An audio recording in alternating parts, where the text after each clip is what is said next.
السلام عليكم ورحمة الله وبركاته. ازيكم يا جدعان؟ عاملين يا رب تكونوا بخير. معاكم محمد جوني مع برنامج بداية في الراديو. هتعرف اصل الحكاية ايه الكلام الكتير ده. بص يا سيدي، 5 حاجات انت لو عملتهم 5 حاجات دول هتبقى غني جدا جدا جدا، وانا واثق في كل كلمة. تمام؟ وانا بقول لك انا بحاول اعملهم برضو زي ما انت برضو بتعملهم كده دلوقتي، برضو هتعملهم ان شاء الله. تمام. بس اهم حاجة صلي على النبي، اهم حاجة. ولايك حلو منك كده مش هيخسرك حاجة. يا بخيل يا بخيل، حتى ما بتعملش لايك ولا بتعمل شير. ما بتعمل ايه؟ بتعمل ايه؟ بص يا سيدي، اول حاجه تقرب من ربنا وتصلي. تمام؟ عشان ده هيبقى باب خير وباب رزق للحاجات الجايه. ده اول حاجه.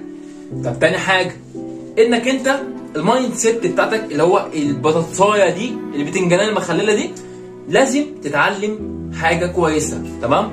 عشان تفرق جدا معاك. انت دلوقتي عايز تبقى شخص مليونير، حلو الكلام؟ ماشي يا عم، خلينا مصدقين ان انت عايز تبقى شخص مليونير بامر الله تعالى. طبعا. تمام؟